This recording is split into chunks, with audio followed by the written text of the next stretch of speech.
Hey there, everybody. Pete Pardo here from Sea of Tranquility. Welcome to another episode of the Monsters Den. It's Thursday night. The spooks are out. We've got a cool show tonight for you. In the co-captain's chairs tonight, we got Mr. Chris Allo, the king, is with us. We've got the king of props, Jamie Laszlo. And we got Mr. Craig Kaminski all the way from Pennsylvania. Today is no real topic today. This is we try to get to one of these at least a month or once every other month. It kind of like what we're watching, what we've been buying episode, right?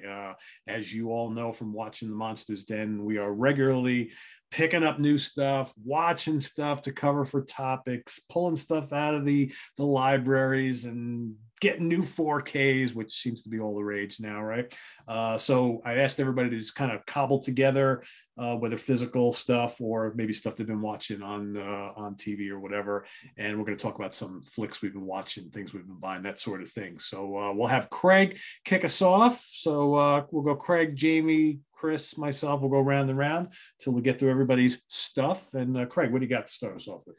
Well, do you want me to go through everything or just a handful of? Yeah, let's go through a couple things. We'll go from things. Yeah. We'll just keep going around. Well, I'll show you the one physical item that I have, and I had not seen this movie before, or if I did, I was too young to remember. But my brother, I think, bought a Blu-ray, so then he gave me his old DVD. So I watched Salem's Lot, the 1979 made-for-TV movie. Really enjoyed it with David Soul.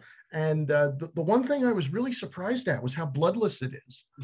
You know, I realize it was made for TV and everything, but with vampire, there was a lot of people getting bit and stakes through the chest and everything. And I don't remember seeing one drop of blood anywhere in it.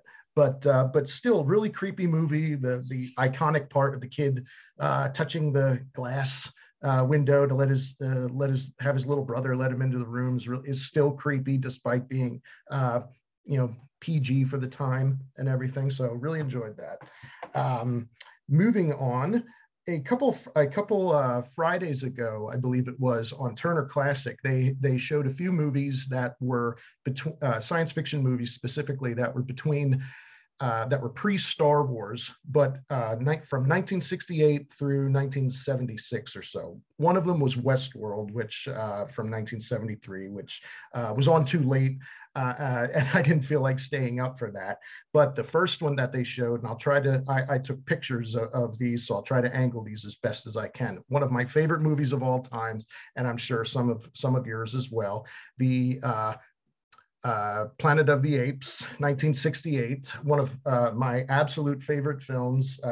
When it's ranks up there with me with Jaws, a movie that I can watch at any time or pick it up at any part of the movie and just sit there and enjoy it. And I never met an ape I didn't like. So it's I actually, even though I own, I don't know, probably 9 copies of the entire Apes series, I did tape Planet of the Apes off Turner Classic Movies because I love the Ben Mankiewicz intros and outros. Yes. And, he does a good job. Yeah. Plus, I don't have like a DVD or Blu-ray player in the bedroom, so I fall asleep to. So yeah, it took me a couple nights, but yeah, I did watch that TCM presentation Apes, which is always fun. But I just always loved that movie. So I remember seeing it when I was young. And of course, when you're young, you didn't catch all the subtext and everything with late 60s, never trust anyone over 30 and, all those little lines in there. But always loved that movie.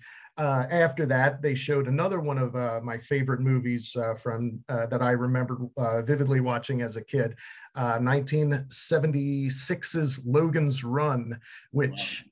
I love. At least now the first hour is way better than the back half of the movie, but still always loved it.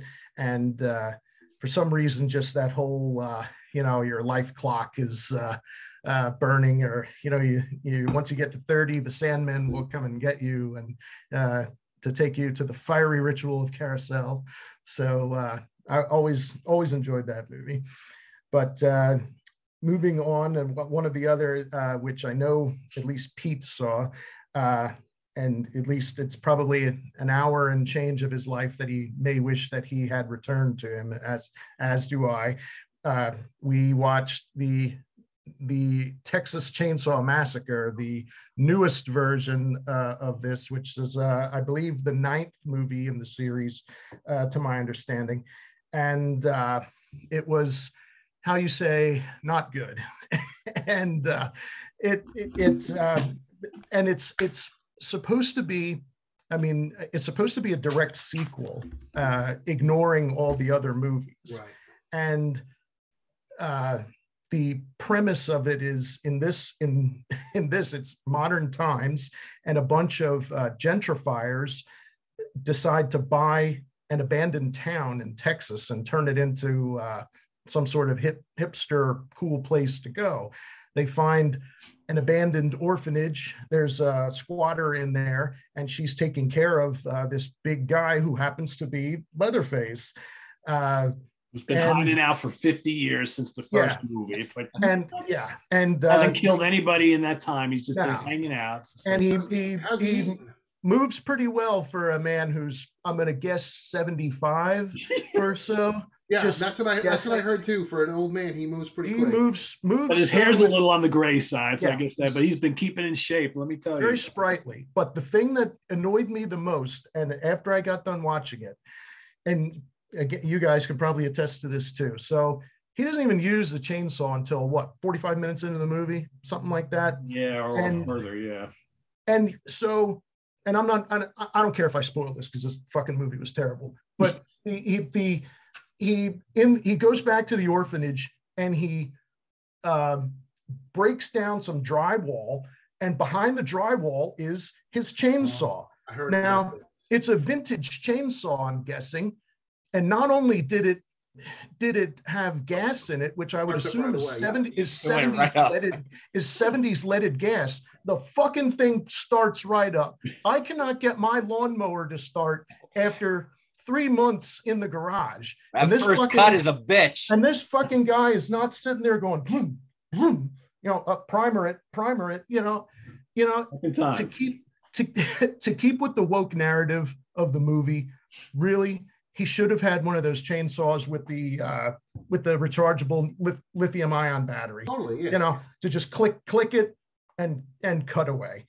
I really wish he would have just used that. I mean, and it was I mean, granted, I realize it's supposed to have some, I don't know. It's the original, as everyone knows, had really no semblance of fun in it. It's a very bleak movie. This, they kind of try to add some levity to it in some parts with, I mean, it's in the trailer where he goes into a bus and everybody whips out their phones and says, oh, if you touch me, you're canceled, or something. Of course. Yeah, they tried to make it too hip for the kids of today, which I didn't like at all. But they do that on so many movies. I will say some of the kills were really intense and really gory and pretty cool. Yeah. But you know what? You take all the kills out of the movie and you got 15 great minutes, and the rest of the movie is but you could say the same exact thing about the last Halloween.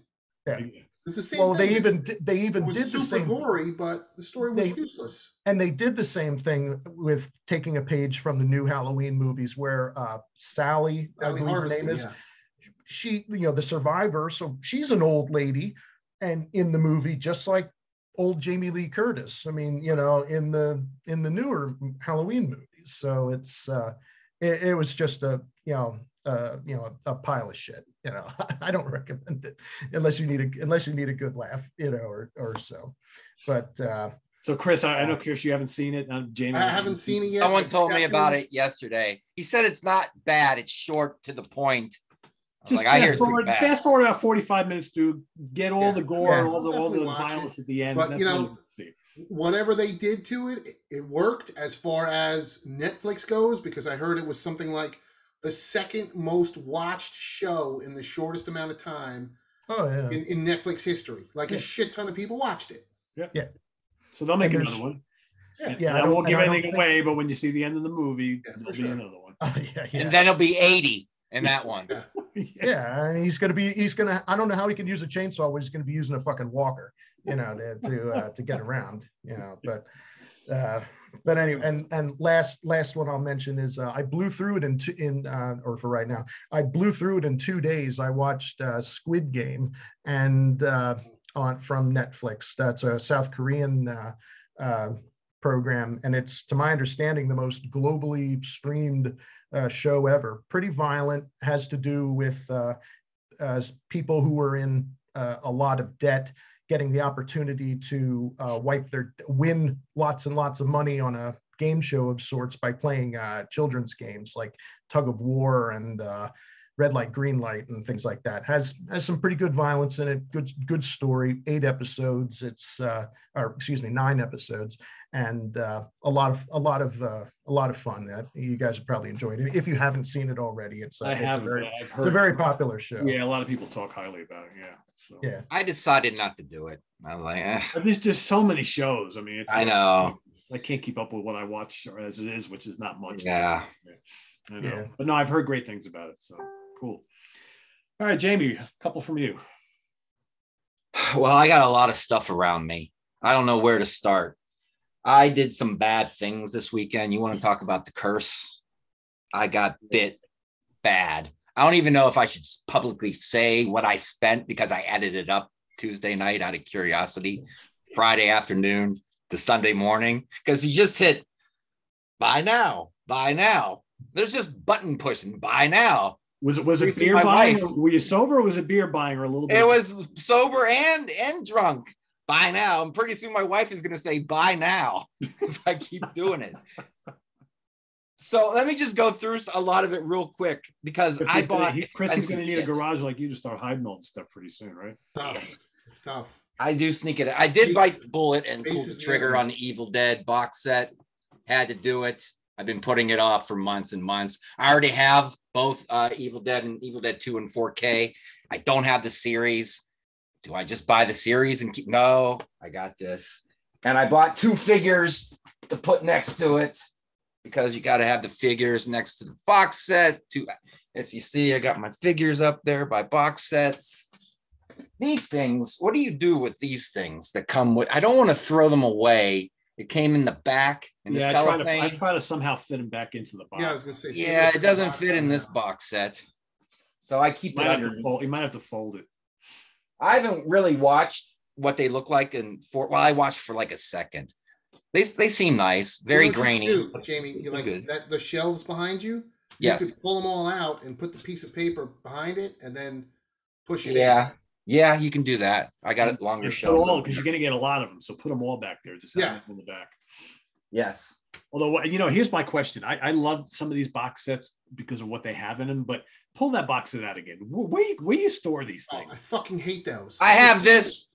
I have a shelving unit over there, and I keep it up there with the ashes next to it. But I hate them. I wish they would all the companies would just go back to the normal size discs, all one next to another, like that.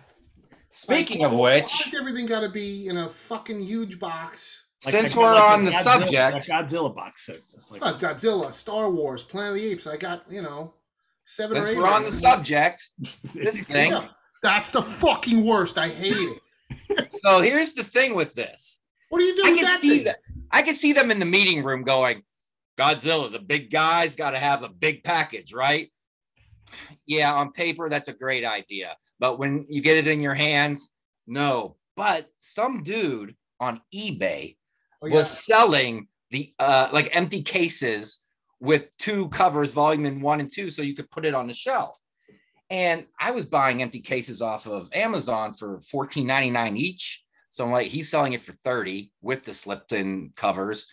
If I make my own, I'll pay $30. Well, our friend George Lamy sent me a link where you can buy the cases for like 42 cents each. So I bought 2 of those. It's taken forever to get here, but I went to that guy on eBay and I made his product bigger and I just printed out his covers. And now I'm going to slip them into the thing when I get here. What's inside that 10 Commandments there? It looks like. It's like 10 Blu-rays. Oh. You got the Blu-rays in the back. and they're all like they were all in these, you And can't they're see. so difficult to get on and off the little fucking. And they head. slide and they want to go like deep into the cardboard. And then you have pages like this. I'm not a big fan of these drawings in this book either. They're very cartoony and goofy. Yeah. I would have preferred photos myself. And this is Criterion. Or the movie They've done poster. so much better work. When I saw that, I was like, "What? That doesn't look like Criterion's normal way of doing things." And they're not dubbed. They're all that pissed me off too. Some of them have the dubs. A few of them, yes. A few of them. Because I mean, some of those we all grew up watching the horrible I love the dubbing. dubs. Yeah, I don't mind. I watched all these movies, these Godzilla movies, when I was a kid, way young, but I didn't know what Godzilla movie I was watching every time. It was always the one with the three-headed dragon, the one with the metal Godzilla. For the first time, I'm watching them all in order, and I know the name of the movie as I watch it. How far up does that go? To 74? Yeah, that's or 75. It ends with Terror of Mechagodzilla, which was the end of that series. Okay. Yeah. Because then it picks up again in Godzilla 85. But those were. But I love box sets because you could buy a movie for 30 some dollars. This Django, which I had no idea this movie was so badass and violent for the 60s. I spent like $36. I just got my 4K in yesterday. I can't Did you? Yeah. And the theme song is great. What was I going to say? Oh, you can spend like $36 on that, like I did. Or you can double it and get a box set that might last you a few weeks or even a few months. And I'm just going box set to box set. Tonight will be one from this box set. And one last box set. I don't know if you guys like Star Trek Next Generation, but this is a monster. And here's the thing. They redid a lot of these special effects in space. They did modern CGI for like this, like mist out in the space or black holes and things like that. They kept the ship a model, but man, you could see the windows are bright and they're clear and crisp. When you watch the Next Generation movies, I remember going into the movie theater going, man, the colors are bolder in the movie. I feel like I'm watching a movie. That's what they did here. They made the colors with the crew and the settings more bold. So like you're watching a movie. And before every episode, I wouldn't even thought of this. This is such a great idea. Do you remember like the 20-second TV clips they used to do on the next Star Trek, Next Generation? Hell comes to the ship. And you see little clips. They have that before every episode. Yeah, it's so cool with the cheesy 80s, early 90s voice, Great. And of course, since that goes on top of the shelving unit, you've got to have Q next to him, and you got to have Picard as the Borg. Look, what's his name? Locutus. Yeah. Yes. One of the best episodes of any TV show ever in the existence of TV. Yeah, best of both worlds, parts 1 and 2. Best of both worlds is right.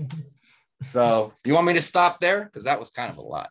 All right, cool. We'll move on to Chris. Okay, cool. Yeah, I watched a couple things the last couple weeks. I already had this twice, but Pete, let me borrow this. One of my favorite revenge movies. This is the DVD from 20 years ago of Thriller, A Cruel Picture, starring the beautiful Christina Lindbergh. This is the X-rated cut, and I also had the R-rated cut, which is they call her One Eye.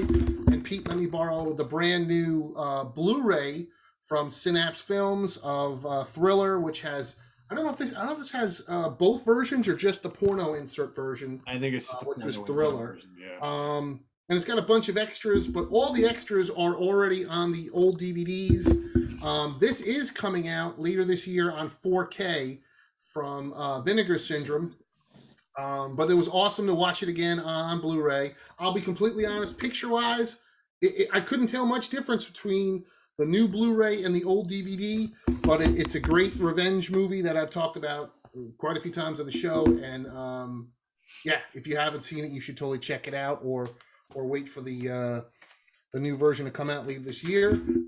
This one I had bought previously on DVD, and I watched it, and I thought I really liked it, But then when I watched this over the weekend with some friends, I was like, God, this movie like kind of sucks compared to what I remember. But it stars the always beautiful Claudia Jennings. Speaking of Playboy Playmates, and it's the 1970s exploitation classic Truck Stop Women.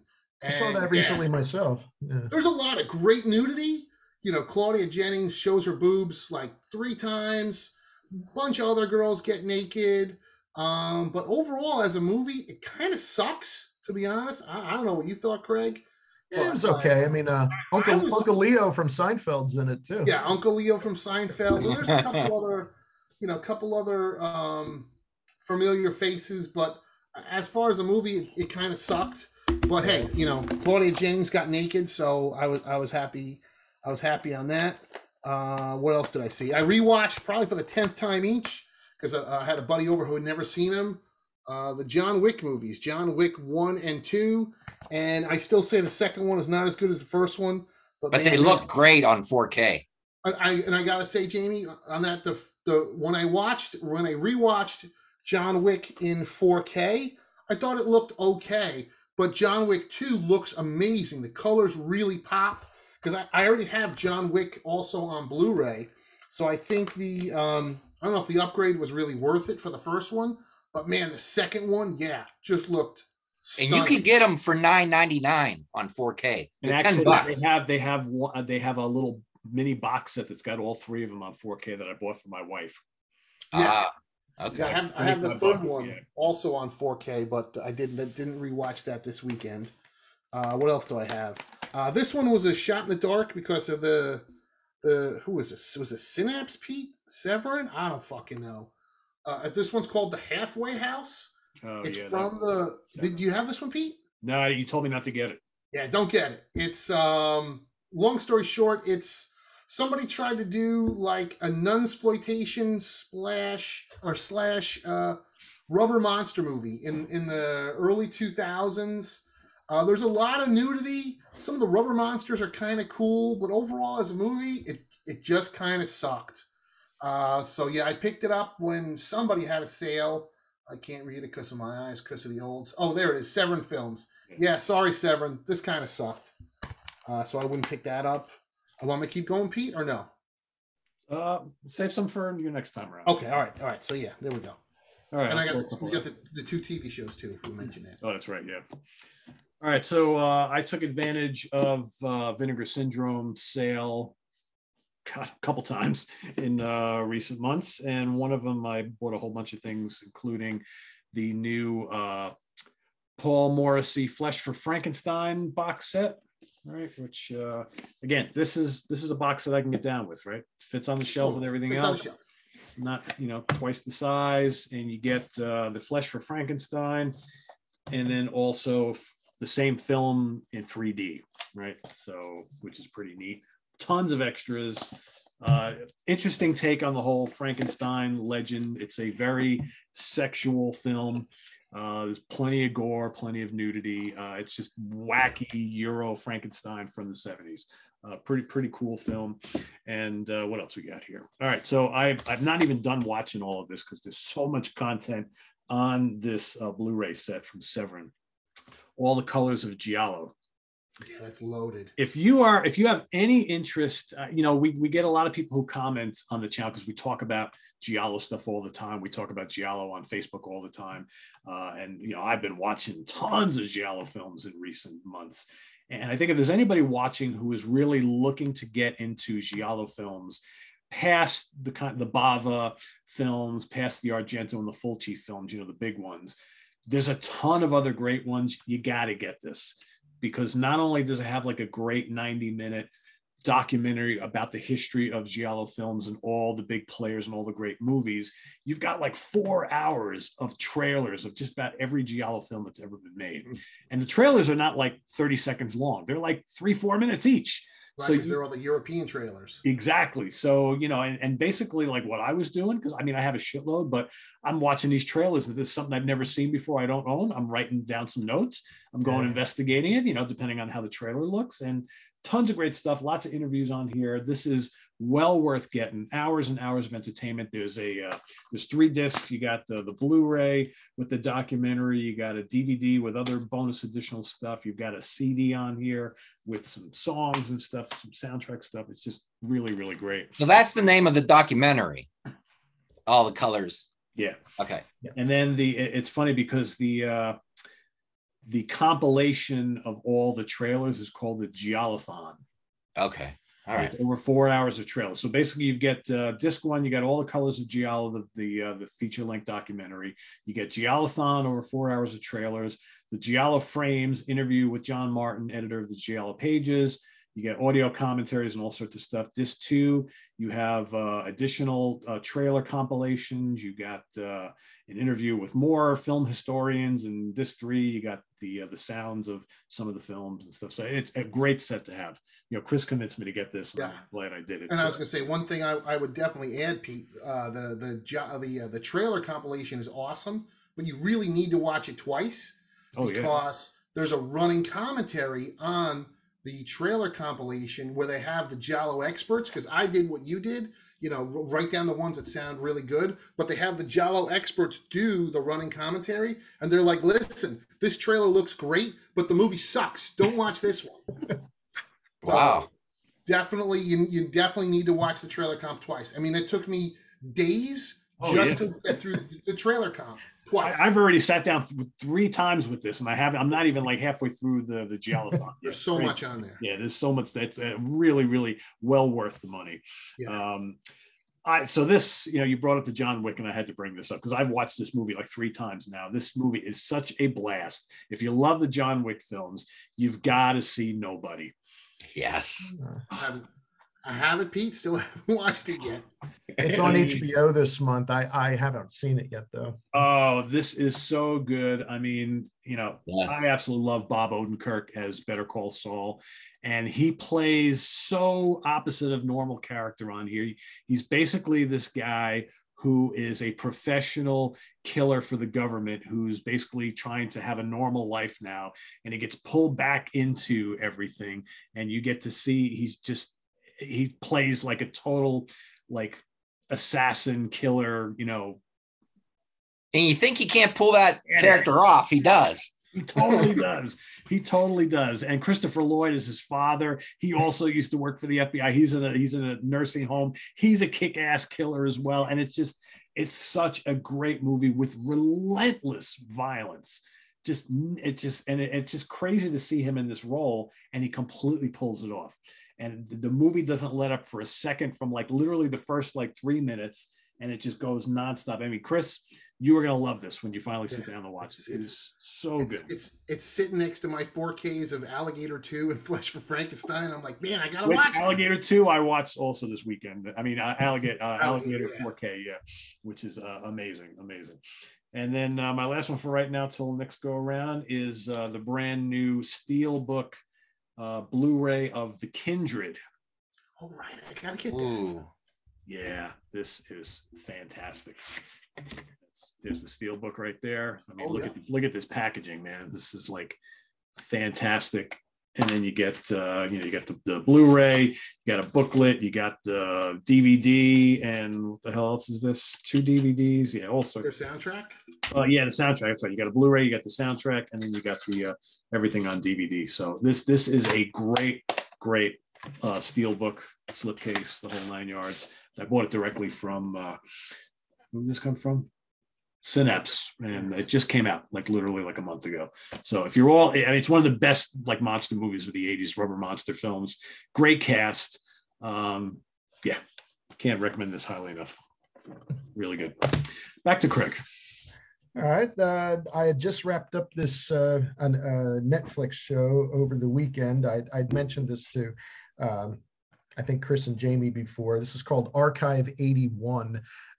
It's a pretty new show. It's about a guy who is hired to restore some videotapes from the 90s that were lost in a fire. And turns out that the building that had burned down had the residents were trying to conjure a demon.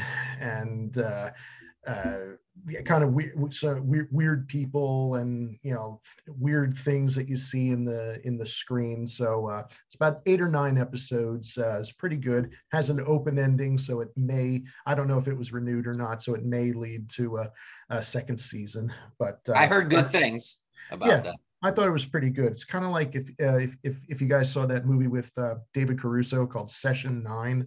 It's a little similar to that. It's the one that's a movie where he works for an asbestos abatement crew, and they find all these cassettes from a psychiatrist that he was treating a multiple personality patient, and it has all these weird goings on in there. Kind of similar to that. A little kind of a creepy show on Netflix. So it's called Archive 81. Then as Pete's mentioned, he has a sort of, he had mentioned before, he had a man crush on David Coverdale. So I sort of have a man crush on Charles Bronson. So Murphy's Law. This was from the 80s. I watched this on HBO. Pretty good action flick. Has a little bit of different in it because the killer is a woman who's taking revenge out on various people. But I really enjoy the films of Charles Bronson. I mean, especially his 70s action movies, Hard Times, The White Buffalo, Mr. Majestic, and so on. Really enjoy those. And Pete's man crush on David Coverdale totally came through on that Reels documentary. Yes. We all felt the love. I felt the love in my bar watching.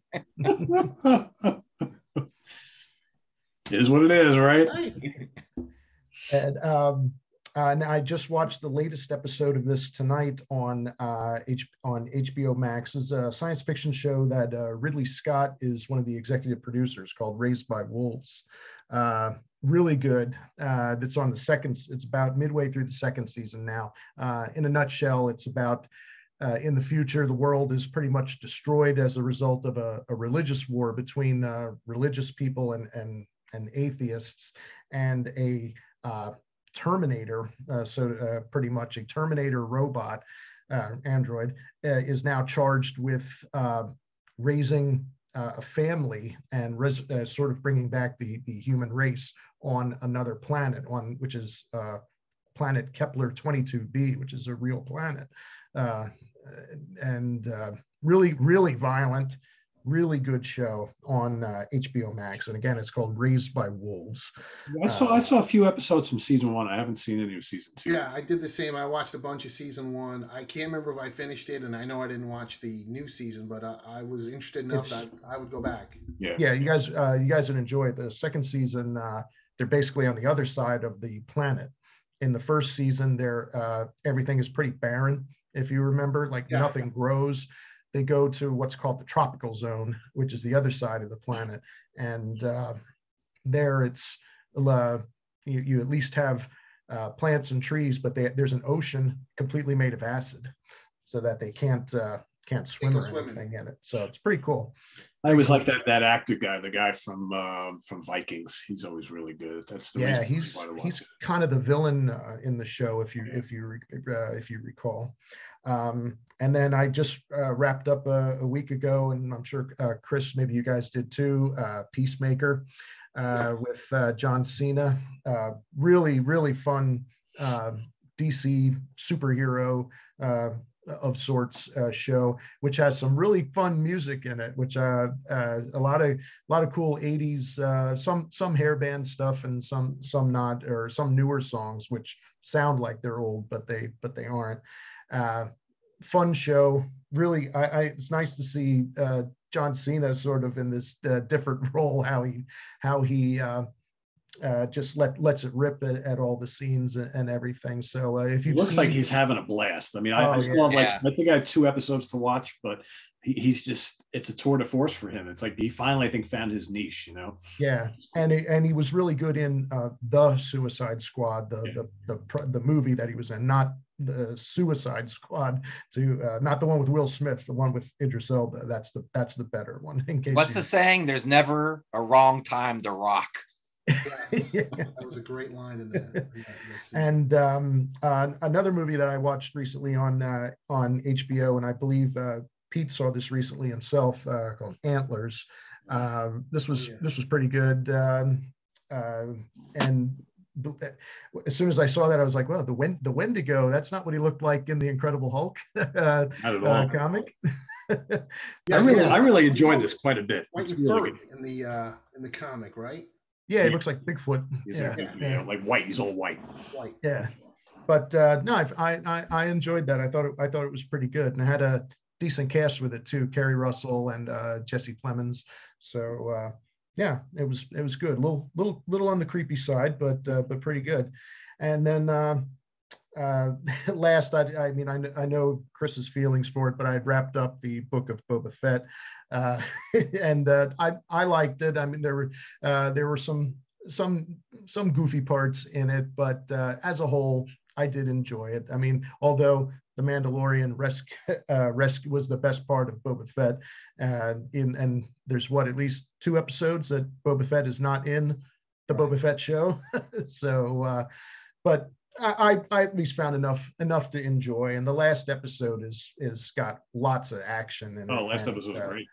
Yeah. I found it interesting that when we were watching The Mandalorian last year, or whatever it was, all we thought about is, where's Boba Fett? We want Boba Fett.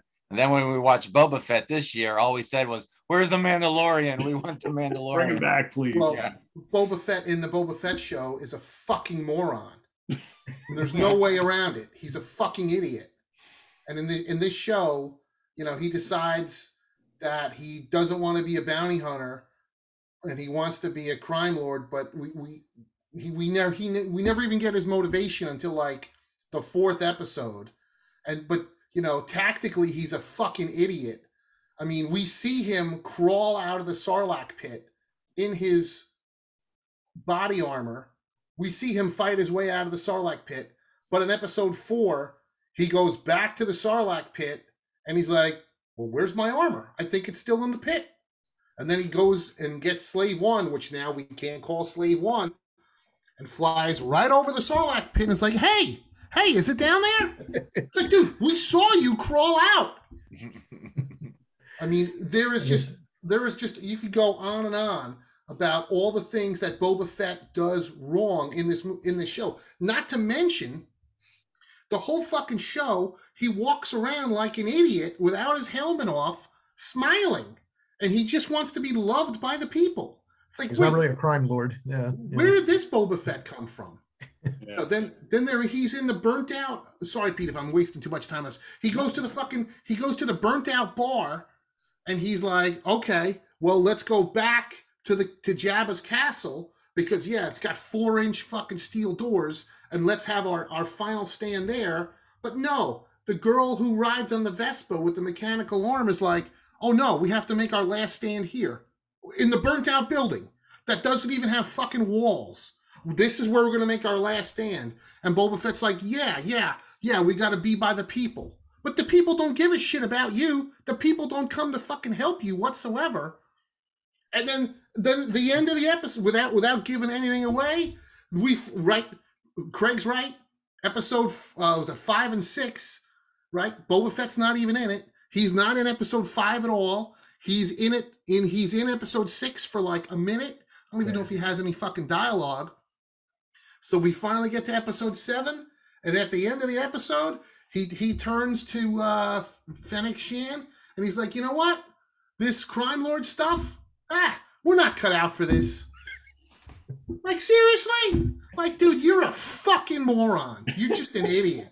Plus, he killed the mayor, so I don't know who's going to be in charge of this town. And even Craig, even that, right? Okay, spoiler alert. So there's we see the mayor who's been fucking with Boba Fett for the whole series, and we see him get strung up by a wire and hung, and all the mayor's associates get flat out murdered. It's the greatest, most murderous scene in the whole show. But guess who did it? Oh no, not Boba Fett.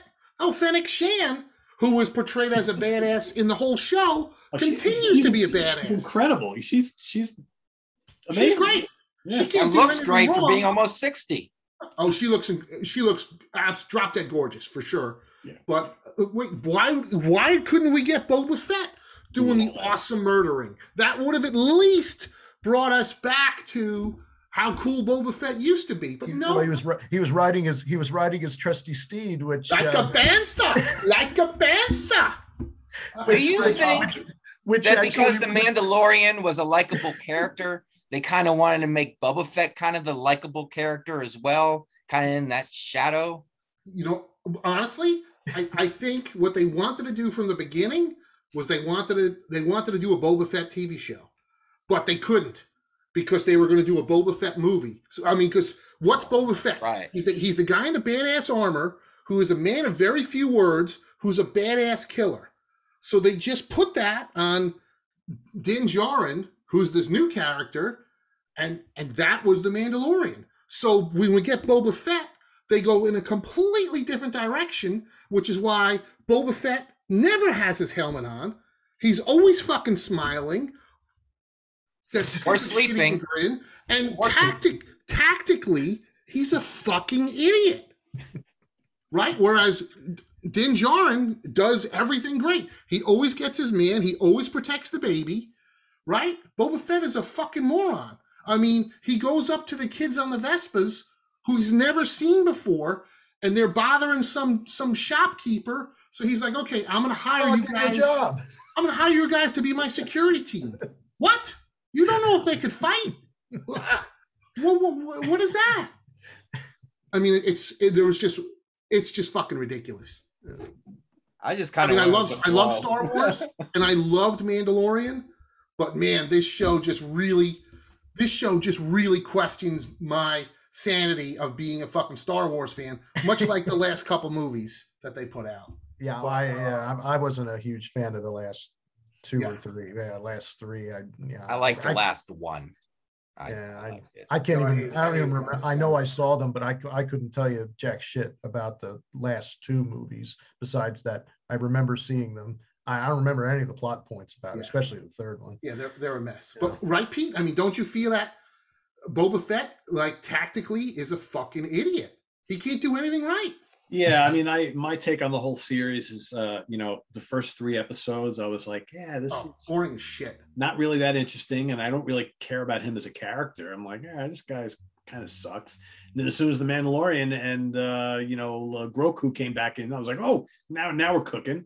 But what's her face was awesome in it. Like I said, I think she was worth watching, right? But I mean, I don't know. I think they gave you a lot of characters and places and things that reminded you of the first, couple Star Wars films back in the 70s and the early 80s, which is, I think, people spooging over. But then as you kept watching it, you're like, oh, but this Boba Fett guy, he kind of sucks, right? He's not what I remember Boba Fett, So I don't know. I think part of it worked. The last 3 episodes I thought were great. The first couple were like, So I don't know. If they give Cobb Vanth his own show, Timothy Oliphant, he's great. He's always great. So I mean, so that you never know. I mean, if that could be something that has nothing to do with Boba Fett. Yeah, that's what it seems like. It seems like they didn't really have enough ideas fleshed out, which they must have if 2 full episodes of your 7-episode series was dedicated to another show. Yeah, you get a lot of Luke Skywalker. Yeah, true. He looked good. Yeah. All right, Jamie, back to you. All right. I told you I went nuts last weekend. So some of the stuff came and I didn't open. I was going to wait for today. Open it with you guys. Cool. Like my Christmas. Here we go. It's Christmas here on the Monsters. Yeah, guys. In 36 hours, I spent $500 on this shit. That was just 36 hours. I spent more Monday to today and Monday to Friday before. That's ridiculous. Look, you can't have the next generation without the original. There you go. Yeah, I have that. That's a good one. Yeah, and I hear that it's in surround sound too. Yeah, it's a good collection. So it'll be cool to watch that in surround sound. And we used to have this channel here that you got over rabbit ears. It was called something, Me TV and Antenna TV. We play the old shows on there. Yeah. There was, I think it was an offspring of one of those channels called action TV, hero TV, maybe something like that.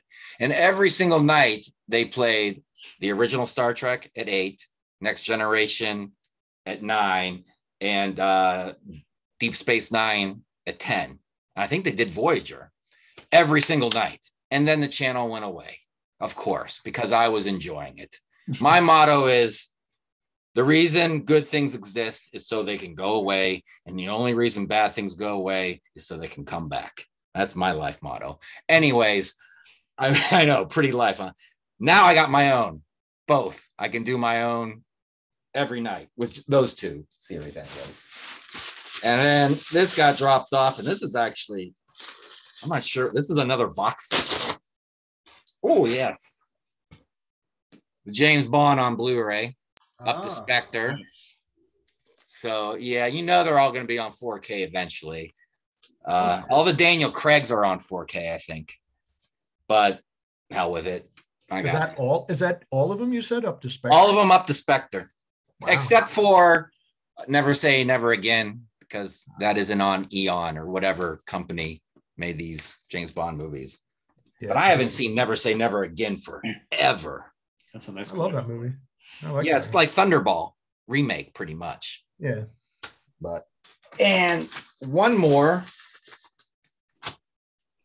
Isn't this exciting for me? Oh, we got Reanimator. Gotta have that. Arrow. Arrow, yeah, the Arrow one's great. Yeah, I got that one. That's a good one. Oh, cool cover. Shivers. Ooh. Love Shivers. That's a great one. And the 1990 mystery movie collection of Columbo. Because I never saw the 90s. I only know the 70s, which I'm going to eventually get those 70s ones. But I figured I saw this on the cheap. Let me get the 90s ones for when I get the 70s. I'll have, I got to get the 89. And there's a box set like 91 to 2002. I love me some Columbo.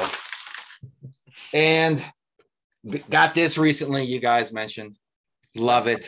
Yeah, this is great. Yeah. I watched the original theatrical release, and it looks great. What's his name in it? Who's the guy in it? I forget his name. Forster. Yeah, such a badass, such a fun character. The writing is good. He's got snappy dialogue. It isn't just about a alligator eating people. It's fun characters within the movie too. And it just brought back so many memories. The pool scene, frightening as always. And how hot does I forget her name? Oh yeah, she looks great in 4K. Yeah, she does look great in it. Yeah, and I got mine straight from Scream. Did that right? They sent me the poster. Yes. Yeah. I went out and got a cool frame for it. Framed already. Nice. So did you guys get it? I like the original poster. Yeah, I wish it was like under the underpass or whatever that thing is looking up. I wish it was that, but you got to. And I've been doing this, the Raiders of the Lost Ark box set. A lot of box sets in this room, guys. Luckily, my wife does not watch these videos anymore. But Hopefully these look great. I'm up to the second one. I always said, what's crazy? I saw Raiders of the Lost Ark in the theater when it came out as an 11-year-old. Yeah. I think it was 11 times. I saw it like 3 times in one weekend, I remember. Loved it to death. So you would think when Temple of Doom came out and I'm 14, I'm there, right? Something told me as a 14-year-old. First of all, I didn't like the name, Temple of Doom. It just sounded generic to me, even as a 14-year-old. It sounded like like a book and record, like, those power records we were talking about on Facebook, like G.I. Joe and the Temple of Doom, something they just came up with quick. So I always put it off. I'll get to it. Never saw it in the theater. I memorized the lines in the first one and never went to go see the second one. I saw it on VHS, and I remember seeing it on VHS going, I was right. This sucks. Yeah. I do not like it. When I watched it, that's the movie that birthed PG-13 because it is that and Mola Ram rips out that fucking guy's heart. This in the blender scene, the blender scene in Gremlins also sparked it. Yeah, but what's her name? Kate Capshaw. Yeah, has zero chemistry with Harrison Ford in this movie. I do not believe that he great, would though, want to be with her. You know, maybe in the movie, within the movie, yeah, she's the only female here. Why not? I'll hit it. But at the end, when he's doing the whip around her, you ain't going anywhere, honey. I don't believe it. I don't buy it. And when I was watching it, you know, every 8 years, I gave that movie another shot. And every 8 years, I go, yeah, this is awful. I was watching it the other night going, I don't remember any of this. Is this a director's cut? Are these scenes that they put in just for the box set? I don't remember him drinking the blood and becoming a zombie. I don't remember the little kid becoming a slave on the chain. I'm like, my God, every time I watched it, it went in one ear and out the other. You just blanked the whole thing out, right? Yeah. But you know what? When I watched it the other night, it wasn't as annoying as every time before that. You know, the chick and the little kid weren't as annoying for some reason. So I don't know. I boosted it up a 0.5 star in my movie diary to 2.5 stars from 2. I don't know. I'm being generous. Maybe it's the 4K and the surround sound. For some reason, every time Chris always has to mention going to his garage to get something, I think of like you know, the beginning of Raiders of the Lost Ark. He's like running in there with like a giant thing coming at him, or throw me the CD, I'll throw you the whip. Yeah. Adios, amigo. It can be treacherous at times, Craig. It can be treacherous. You're like running. Yeah, tarantulas and darts are shooting at you from the walls, trying to find that Evil Dead 2 copy. Is this my last time around, Pete? I don't know. We'll see how it goes. I mean, I still got a ton of shit. So yeah, we'll go back. All right, because I got a couple more things. Cool. But right, Chris, back to you. Okay. All right. I got a couple more discs. This one was Pete's disc and Pete's recommendation. Eden Lake was a first-time view for me, starring Michael Fassbender and some British girl with big boobs, and it was pretty good. I definitely enjoyed it. Pete likened it to Straw Dogs, and yeah, I would definitely say it was kind of like that. Not a happy film at all, right? Not a happy film, but I gotta say, Pete, at the same time, it's kind of like one of those movies. You know, the saying like. Well, you know, one of those movies, well, yeah, you know, bad things happen to good people. Yeah, it's kind of like that, but it's also kind of like, to me, like the original Texas Chainsaw Massacre, in like sometimes, well, bad things happen to good people, but sometimes the good people bring it on themselves, like in Texas Chainsaw Massacre. And to me, that was totally, you know, this couple in Eden Lake. I was like, guys, like, come on, don't be vacationing somewhere where you're not supposed to be, right? Yeah. You know, you're driving miles into the woods to vacation by camping on a beach in you know, with do not trespassing. I'm like, you were fucking asking for it. Sorry, guys. So, by the way, the actress that he's talking about, that's Mary Riley from the Kevin Costner show on Paramount, the Western Yellowstone, yeah. She's amazing on that show, but that's her from like 10 years ago. Yeah, she still looked great. Yeah. Does she show her boobs though? On Yellowstone? Yeah. Oh, good. All right, because like she totally does not on this. I thought that was on History Channel. No, it's on Paramount. She's shown. You know, she's a very, you know, she's a good actress and an attractive lady, but I'm like, all right, this is an R-rated gory horror movie. Like, there's a couple sex scenes. I'm like, well, where's the topless scene? Like, what the fuck? But you know, of course, she saved her for Yellowstone. All right, I'm gonna have to watch Yellowstone now, or at least look her up on, because I have a lifetime subscription to Mr. Skin, so I'll just go to Mr. Skin. Get the snippet, just the snippet. Yeah, just that's enough. This one was a funny one. I bought this is a music one, but fuck it, you do music stuff, don't you, Pete? So years ago, I bought this Scorpions Blu-ray, which was like a documentary called Forever in a Day. And there was about the Scorpions being on the road and everything when they're on tour. And I watched the whole documentary, and I assumed I should have grabbed that, but Craig's right. I can't go back to the garage real quick. But I should have held that one up too, because I assumed the concert footage would actually be on the Blu-ray. But no, it's just the documentary. If you want to watch the concert, you got to buy a whole second Blu-ray, which I did a while back when I finally watched it. Scorpions Live in Munich 2012. And it's good. It's a good disc. And, you know, they do all the hits and a couple songs of whatever album was the the one at the time. Maybe it was that Sting in the Tail. I don't know, Or but at Return least to Forever. Yeah. yeah, maybe. Well, no, I thought Return to Forever was later. One of those. Might have been It doesn't Sting in the matter. Tail, yeah. But at least I can actually watch this one because I have a third Scorpions Blu-ray, which was like, I think it's called Scorpions Pull Out Your Tail and Blackout or some shit like that, which is cool because it's in 3D. But this is the stupidest thing ever because it's only in 3D. There's no flat version on the disc. So unless you sit down and watch it with the 3D glasses on, you can't see it. You can't see it. You know, and I had like 6 guys over my house, so I couldn't put that on. Somebody was like, "I'll put on Scorpions," so we wound up watching this. Pass the glasses around like a bowl. Right? Yeah. What else? Yeah, I got 2 other discs. I think you mentioned this one, Pete, because I know we did see this one at the 24-hour show, and Craig was there too. I remember having to wake Pete up for the most famous scene in this movie.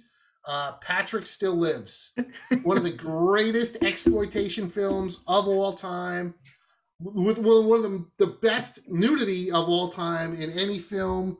Holy crap, this is just amazing.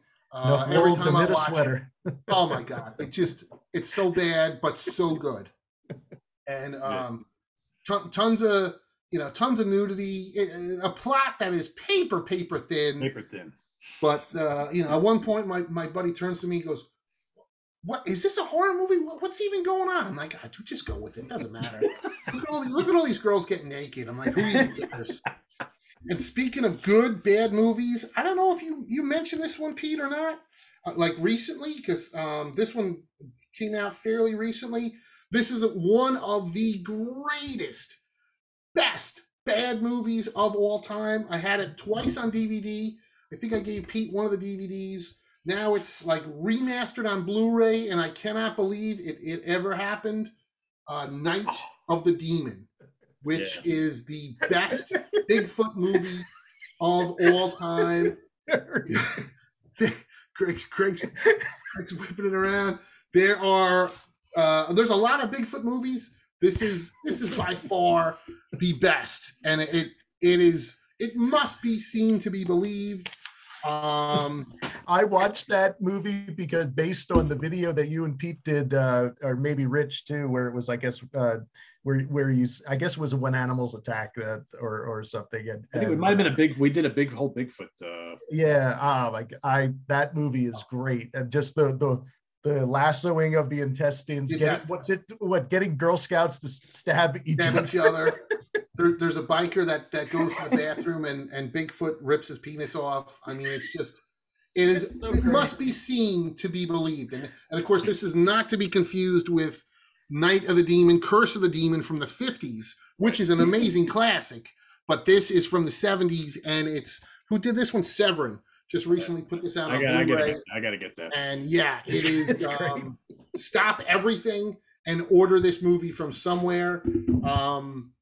Yeah, if you like trash, this is the top of the heap as far as 70s and 80s trash cinema. That looks like a $30 one though. The Blu-ray, I mean, it might be like $28 on Amazon. Okay. It could be 30, but honestly, Jamie, it's worth it. Okay. All right. Yeah, I will say that scene in that movie only eclipsed by the crazy scene from Scout's Guide to the Zombie Apocalypse. Yes. Oh, I have that and haven't watched it yet. I won't say anything else. I don't want to spoil it for you. But yeah, Scout's Guide did have a budget. This was like, maybe it was, I don't know, $12, $5. I'll tell you. I don't know. But must be, the suit is awesome. Yeah. It's like they watched Bigfoot on $6 Million Man, and they were like, "That's great, except we can't afford it. So from the neck down, just make it a naked guy." So he's got the head, right, the shoulders, right? Yes, he's got the shoulders and the gloves, and then he's like all the neck down. He's Randy Macho Man Savage in like red tights or something. I mean, it's so like Universal with the Wolfman, right? It's like, no, we only have enough for the head and the hands, so let's just put a long sleeve shirt on him. Even though during the transformation scene he was wearing a wife beater, right? Yeah. Right. Okay. Totally. But yeah, 5 stars, 5-star trash cinema. 70s? Is that 70s? Yeah, this is like late 70s. 78? Yeah, it could be. Let's see if I can see the year Yeah, on it it. was I don't know late if it 70s. says it. You know, the print on here is so. Who could read that? The 22-year-old you could. You're probably right. See, this says 1983. Yeah. Well, this must have been shot in the late 70s. Wow. Maybe it got released in 83. I don't know. But yeah, it's must be seen to be believed. Yeah, I think if you want to get any Bigfoot films, you got to have that, and you got to get Boggy Creek, because they're both really different from each other. Yes. They're both really entertaining, and that's really the only ones you need, I think, as far as I'm concerned. But I did like the John Carradine Bigfoot from the early 70s. That's another terrible but fun movie. Yeah, it says 1980, but then it was released in 1983. Right. There you go. Okay. So it was probably shot in 78, 79. Yeah. Budget of $70,000. And trust me, where that went, I have no idea. Maybe it went to catering, because it didn't go to the acting or the special effects. No. You got any others, Chris? On the discs, nope. Yeah, that was it. And yeah, I did watch Mandalorian, and then that was kind of a mixed bag. And Craig mentioned Peacemaker, which I thought was fucking amazing. Yeah. I mean, there's boobs and blood and guns, and yeah, it was just, I was blown away. I just kept saying, I was watching that and that and Boba Fett at the same time, and I was like, Jesus, this is so much better than Boba Fett. It is, yeah. It's so funny. I was like, they can't keep these good jokes up for 8 or 9 episodes, whatever. They do. Yeah. They do. They do. They kept the action up. They had. I wish they had more boobs, but they had some great boobs in it. I mean, one of the scenes. Spoiler. There's this. There's this like really attractive but thicker girl that is really hot for John Cena's Peacemaker, and I forget how it happens, but they show you him and her. They show you John Cena waking up next to her, and then Vigilante wakes up next to her. I'm like, they did a 3-way? I'm like, that's nuts. But he still had his mask on. Yeah. Oh, yeah. He couldn't take the mask off, but he could screw the pretty girl. So it's just stuff like that. It's just so funny. Yeah. It was a great cast. Great. Yeah.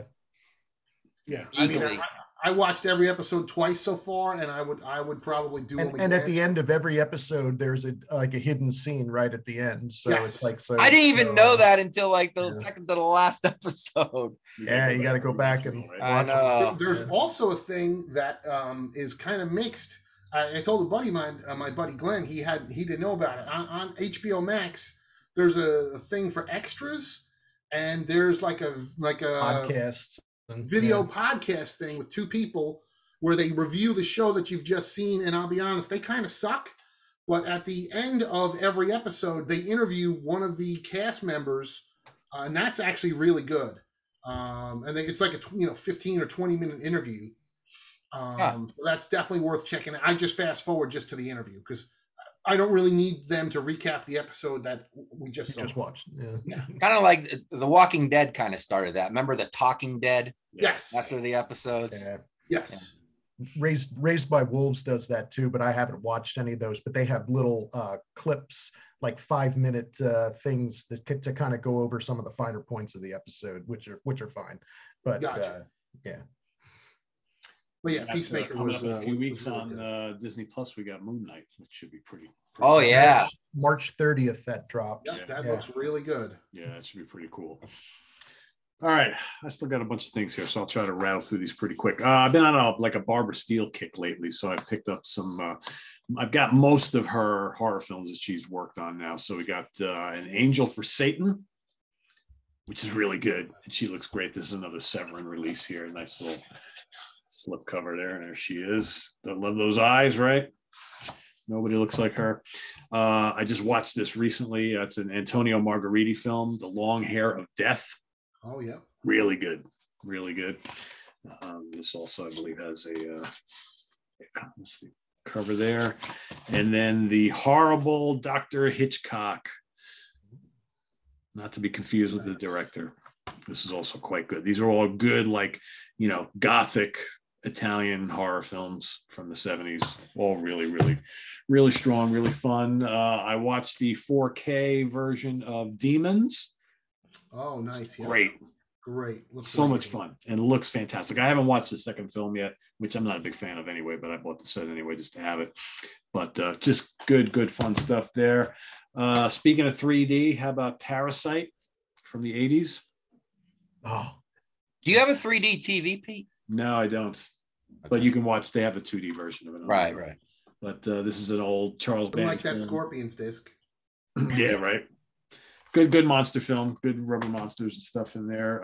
Here's a little kind of like it's sort of a giallo gothic horror type of thing. Joe D'Amato's Death Smiles on a Murderer with Klaus Kinski. Really good film. I know Chris loves this one. The Unseen. Oh, with Barbara Bach and sweet Christmas. Flounder from Animal House. Well, could be one of the worst. That's terrible, Pete.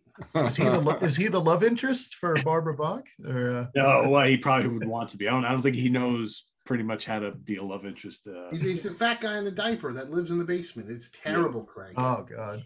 You know, it's the last like half hour where everything really happens. It's the reveal is disappointing, but I think the movie leading up to it is pretty cool because one by one he starts picking off all the chicks in the house. So you think he's like a killer or something, but I won't spoil it for anybody. He really isn't, although he does wind up killing them. But Barbara Bach looks amazing in this film. Oh yeah, but yeah, it's cheese. We could probably reshoot a different ending and just tack it on there and make it much better. Yeah, I think so. Make the killer better, and it's got a great interview on the special features with Stephen First. Was that his name? I think so. Yeah. Yeah, who played Flounder in Animal House and plays the killer, I guess, in the film, and a really, really good interview. I forgot that he died like a number of years ago. Yeah, he died a couple years ago, right? Yeah. He had really bad diabetes. He had to have like one of his feet amputated and stuff. Oh, Jesus. I think this movie is a lot of fun. The reason why I think it's so much fun is because it just reminded me of going to a horror movie festival, because that's really what it's all about. Popcorn. Oh yeah, so much fun. I mean, you go to an all-day horror, 24-hour horror festival, and all of a sudden there's a killer on the loose and backstage and all this kind of stuff. Great. They played that a couple years ago at the 24-hour show. Oh, they did? Yeah, perfect. If I remember right, they ended with it. So 80s. I mean, the soundtrack is great. It's just a lot of fun. All right, I'll do one more and then I'll get my last few next time around. This was a recommendation from Jamie, and Chris and I watched it together a couple of weeks ago, a more modern zombie film from Korea, Train to Busan. Yeah, it's very good. You thought it was a little long. Little long, but pretty good, I thought. I enjoyed it. Yeah. I mean, it was when they start turning into zombies and they don't want to, oh, it just breaks my heart. The old guy's like, I don't want this to happen to me. No way to stop it. Yeah. Yeah. And I think this film has one of the all-time great villains in it. I mean, that one dude who just screws over everybody. I mean, we're waiting for him to get butchered, right? And it's just, but yeah, it's I thought it was fun. It was fast-paced. I mean, like I said, probably maybe 20 minutes too long, I thought, but otherwise really well made. Yeah, very good. A nice, variation on more modern, fast zombie, infected zombie type of films. And an ending that makes you go, whew. Yeah, I was like, I kind of was like, oh no, please tell me they're not going to do that. It's like, oh, thank God they didn't do that, So, but yeah, there's a sequel, right? And a cartoon. Yeah, prequel, I think. I read bad things. Okay. Yeah. But yeah, check it out if you haven't. Back to Craig. So these were the items that I watched from the wonderful service called Tubi, and. So first, I had this is a giallo film called Death Walks on High Heels. Love it. This was really good. Probably needed some more nudity, but a good mystery and good whodunit and all that, and pretty stylish with the time period and everything. So he's got like a trilogy of films. All three of them are really good. I like. Yeah, there's the one that you showed, Death Walks on High Heels, and then there was another one that I think it has the same actress in it, Susan Scott. Yeah, it's all the same people in all of them. Yeah. Okay. And another giallo one. This is from 1978 called The Bloodstained Shadow. This was pretty good. Also about a guy visiting his hometown and his priest brother, and some people start getting killed. Don't know who it is. Pretty enjoyable movie. I did watch Strip Nude for Your Killer a few weeks ago. That's amazing. Edwig. Yeah. It's probably my favorite. Yeah, that's a good one, Jamie. Jamie, if you enjoyed that, she is in a handful of great giallo films. Is that which one was that in the movie? Was that the short-haired? The dark-haired one. Yeah, I think did she have short hair in that one? She does have short hair in one of the films. She has short hair and Strip Nude. Real voluptuous one. Yeah, they're really pretty. I was like, I like the short-haired one. Oh no! If you see the Strange Vice of Mrs. Ward, or another one, wow. That one's even better, I think, than Strip Nude for Your Killer. Yeah, they're both good. Yeah, just Mrs. Ward. And Your Vice is a locked room and only I have the key. That's really good. Yeah. Oh yeah. There's so many. This one was from 1984, I believe, with Perry King. It's called The Killing Hour, also called The Clairvoyant, about a serial killer and an art student is kind of like would go into like a trance and sketch out some things that were going to happen with the next killing and such. And Perry King plays a TV reporter who's helping investigate in that. Pretty good movie. This one was called Blind Date. This was from '84 also. This is with Joseph Bottoms. He was the guy in with Robert Forster in The Black Hole. Okay. And this, Chris, you'll like this. This was in '84. Kirstie Alley is in this, probably the same time that she filmed Runaway, topless in a few parts. And Jamie, this also has in it Marina Sirtis, Counselor Troy, naked in a few parts. Yeah. She also got naked in the... Wait a minute. What's this called again? Because I dozed off. Blind Date.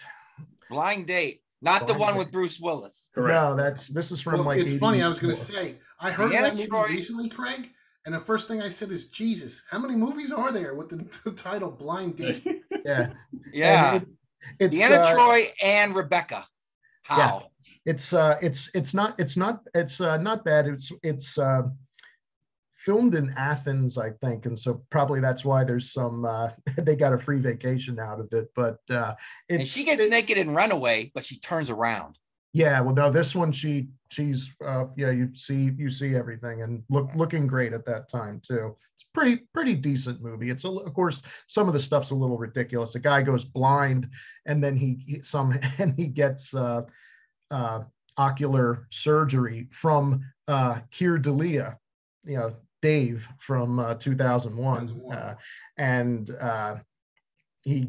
so he can see sort of, but it's in like a weird 1980s Tron kind of way. So it's not bad, but some choice nude scenes that I think you guys would like. This one was called that I watched called Demon Seed with Julie Christie, 1977, based on a Dean Koontz book from 1973, I believe. Decent movie. Robert Vaughn plays the voice of the computer, and I believe he's uncredited in it, but you can kind of tell that it's him. He has this very relaxed, flat kind of voice, which is still kind of creepy. Not bad. A little weird, and a little goofy, but yeah, a decent movie for what it is. Just the other night, I watched Dario Argento's Opera for the first time. Enjoyed that. Yep. Never saw that before. I thought that was pretty good. Although it was weird in some of the scenes, all of a sudden this metal music would play that just seemed out of place, like during some of the killings, like some metal music during it where they weren't playing it before was a little weird, but definitely some cool kill scenes. in that, and the eyeball scenes, right? So, all those, and the throat with the one person. Enjoyable movie like that. And the last one, I rewatched this for the first time in a while last night. One of the movies I loved when I was a kid, and when I used to watch this on the satellite dish.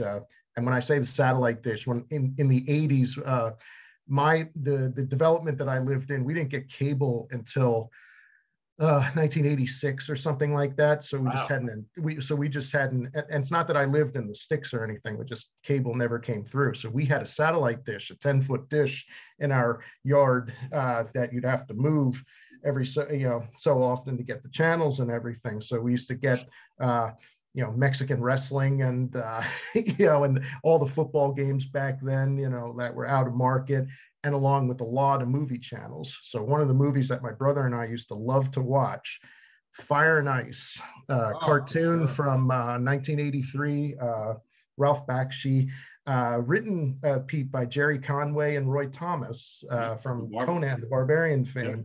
The animation is probably crude by today's standards and everything, but just a really fun comic book adventure, sword and sorcery movie that holds up reasonably well today. And I'd read it's supposed to be remade, supposedly by Robert Rodriguez, but because he had bought the rights, or he had secured the rights to it, but that was a few years ago. So how do I not remember that? Oh, it's a fun movie. It's one of those rotoscope movies where it's filmed and then drawn over it. Is it like for adults? Is it like cartoon boobs? It's PG, but okay. There's a lot of jiggly. The women that are in it are scantily clad despite being in the Arctic or something.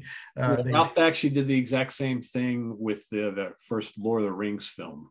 It was live action with animation over it, which it is kind of jarring, yes. Now, but Fire and Ice is good. It's pretty violent. Yeah, Fire and Ice is really good. It's very much like Conan the Barbarian. I mean, there's monsters, and like Craig said, there's hot looking women and savages throwing spears and lots of sword play, and it's PG, but it's definitely not for kids. Yeah, it's from 1983, so it's pre-PG-13, but a lot of fun still. I always had great memories of watching us. Every time we'd see in the guide, Fire and Ice is on.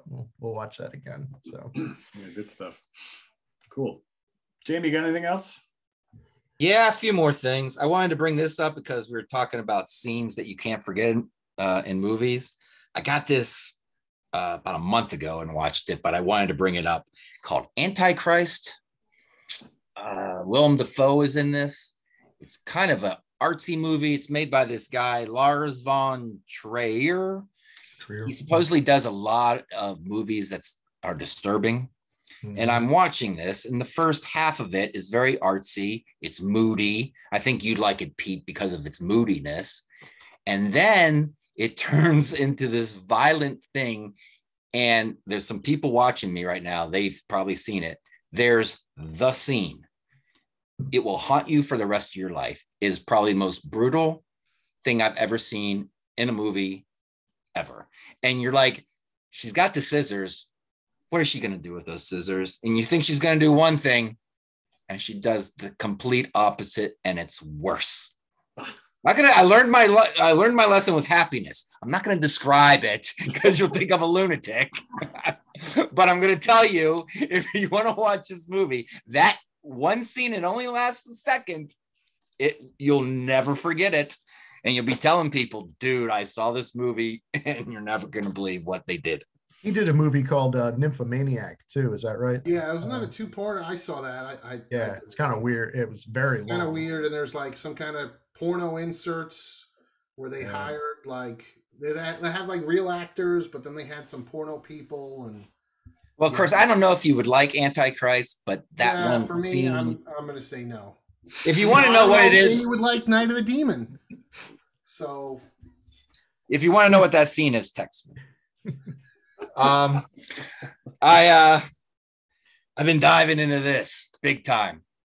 This Hammer films Oh, 20 yeah, that's a good films, and there are a lot of the deep cuts. I'm going to be sad when I'm done with this. I'm taking it as slow as I can, and I'm doing it in order. Some of these I've seen, some of them I haven't, but I watched Cash on Demand. Wow. What a thrill ride. It all happens in real time in a bank. You get to see Peter Cushing act. Really He's so act. good in that. Yeah, he's absolutely. so damn good. It reminds you how good he was as an actor. Yeah. And it's not horror at all. It's just a bank heist type of thing, but it keeps you, it kind of reminds me of, what was that movie? Quick something with Bill Murray where they were robbing the bank. Quick Change. Reminds me a little bit of Quick Change, but a 1960 version. The Two Faces of Dr. Jekyll, I think that's my favorite Dr. Jekyll movie I've ever seen. It's so good. And it's so crazy that when he's Dr. Jekyll, he has makeup on, and they take the makeup off when he's Mr. Hyde. Yeah, it's like when he's Dr. Jekyll, he's just kind of like this big furry, nasty, quiet guy. And big then fake eyebrows. Mr. Hyde, he's like he's hot. Hey, good looking guy. Yeah. It's a really cool take on it. It's a great film. Yeah. Scream of Fear, I loved. We did a favorite British non-Hammer episode like a year ago. Yeah. And I was going to put Scream of Fear in mine because I assumed it wasn't Hammer. And it was like the day before the show. I was like, oh, fuck. I'm glad I Googled it because it doesn't feel like Hammer to me. It feels like a Hitchcockian kind of movie. And years ago, probably like 8 or 10 years ago, I was staying up late watching Turner Classic Movies, like at 1 a.m. And Yesterday's Enemy came on, something I never heard of. There was no Ben Makowitz before or after. They just, threw it on late. I'm like, this movie is fantastic. I had no idea until I bought this. It was a Hammer film. It's just a war movie. Yeah, it's a British war movie. Too, yeah. That's great. Yep. So yeah, love this so much that on my drunken spending spree this weekend, I was gonna say, there's a lot more films to Yeah, I was gonna say there's a bunch. I got this one to fill in some gaps. Now it looks like to get like the horror of Dracula and all that stuff, I'm gonna have to buy singularly.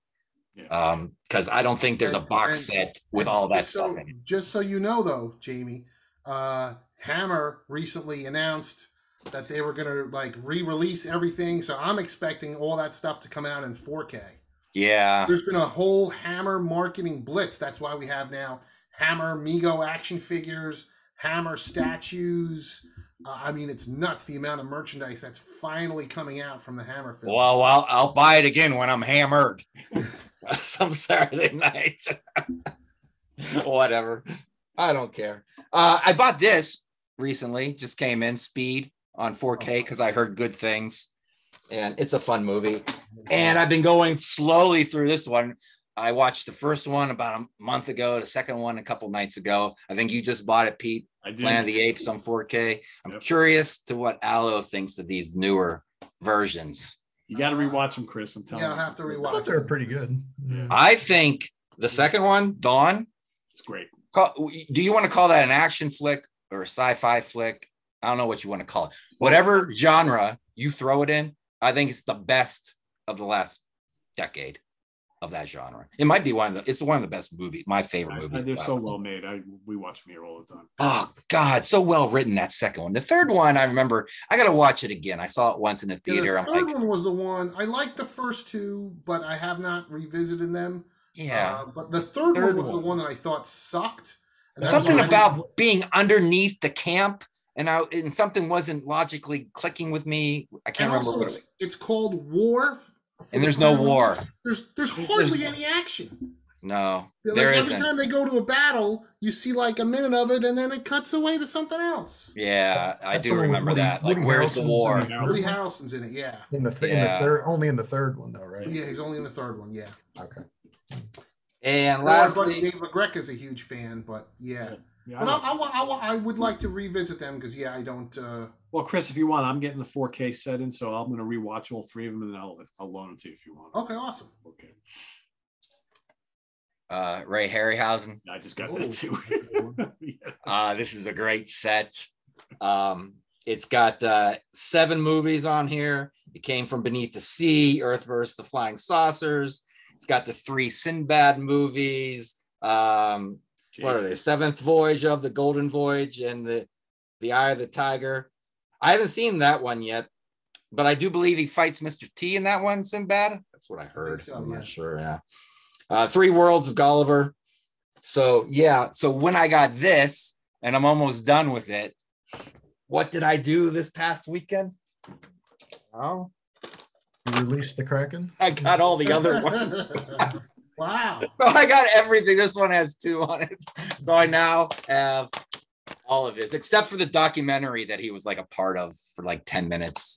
Yeah, I'm not going to get that one. Yeah, you don't need that. So I text Pete the other night. I was like, we should rank these movies. I'm all for it, man. I love the Harryhausen stuff. Yes, these movies remind me of my childhood, but a specific era, because my childhood is broken up into 2 parts. Pre-Star Wars, post-Star Wars. This is pre-Star Wars childhood, it reminds me of. So, there you go. There's all my crap. I don't feel so bad. Someone who spent more money than me in recent weeks. Yeah, that's I'm trying to catch up with you guys. And in order to do so, I got to buy 2 for every one you buy. Either that or just wait for me and Pete to die. Yes. Or kill us. Or just hurry up and kill us. And well, now, wouldn't that be a premise for a movie? You could just blow right past us. Yeah. All right, I'll blow. Speaking of blowing, I'll just blow through these last bunch. So here's a really cool one, kind of a cool, creepy house by the lake type of ghost type of possession type of thing. Rebecca Hall in The Night House. Really good film. I enjoyed this one quite a bit. I never even heard of it. And then I saw it recommended somewhere and I was like, all right, I get it. Really good. This is a really good film. It's made by the same guy, James Wan, who did The Conjuring and first couple Saw movies and Insidious, Malignant. This is really good. That is good. It's really good. Crazy twist. Yeah, it's kind of like a updated take on Basket Case in a weird way. In a weird way, yeah. Scary shit, crazy action and gore, and yeah, it's really, really good. I like that one a lot. The back of the back of the head. Yeah, nuts, totally nuts. It's like, and you don't even know what to expect. Like it gets like halfway through the film, you're like, oh my god, they're actually going to go there. It's like, yep, they are. This movie's like, don't go in the house. Oh shit! Yeah, I forgot to pull that one. Yeah, I just watched that one over the weekend.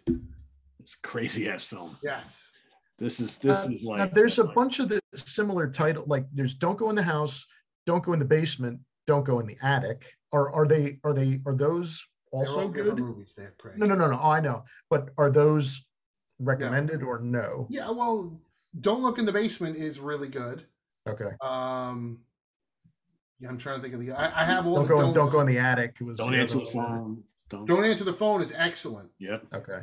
I'm trying to think. There's another one from the same guy that did Don't Go in the Basement Part 2 is terrible. The same guy did another one called Don't Do Something. That one sucks. Don't Go Alone. Something with alone. Don't Fall Asleep. Right, that's the made-for-TV movie. Yeah. That's awesome. Yeah, I've got all the don'ts. I can't think of them now. They're in the garage, but I have them all lined up. But yeah, Don't Go in the House is excellent. I did watch the integral cut, Pete, and there was definitely a couple extra scenes that I noticed, and yeah, that was a lot of fun. Yeah, I mean, this is just a vicious film. I mean, the killer is just like, he's just so out there. So crazy. And The Burning works as such a better title. Yeah, oh yeah. I mean, well, I mean, don't go in the house because you don't know what you're going to find there, right? But I think The Burning would have worked so much better, but we already have another film called The Burning, so it makes sense. I just watched this last weekend, The Boogans. Oh, that was the classic. Rubber monster film, right? Crazy creatures get unearthed from the mine shaft and terrorize a bunch of people who are staying in this house. Best turtle movie ever. Yeah, but they're kind of not. They kind of are turtles with tentacles. Like turtles with like tentacles. Yeah, it's very weird. And this is one of those like so bad it's so bad. Terror Vision. Oh. Have I seen that? I can't remember. I might have seen that. It's with the girl from Better Off Dead is the Diane Franklin from Last American Virgin. Yes. And the guy who plays her the heavy metal boyfriend, you've seen him a million times too. Yeah. And I mean, it's got a great cast, and the monster effects are kind of cool, kind of cheesy, but they're kind of cool. It reminds me of almost of the monster effects from I'm drawing a blank. The House movies.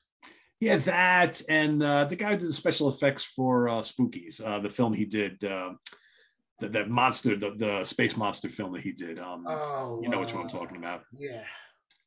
Reminds me of that sort of thing, but it's crazy. I mean, the acting is cheesy. The story is ridiculous. It's kind of sci-fi, this space monster comes in through the TV and all he wants to do is eat people and shit. And it's pretty gory. It's got tons of rubber monsters, if you like that sort of thing, all practical effects. And I haven't watched the video Dead, which is it's a 2 for that's goofy too.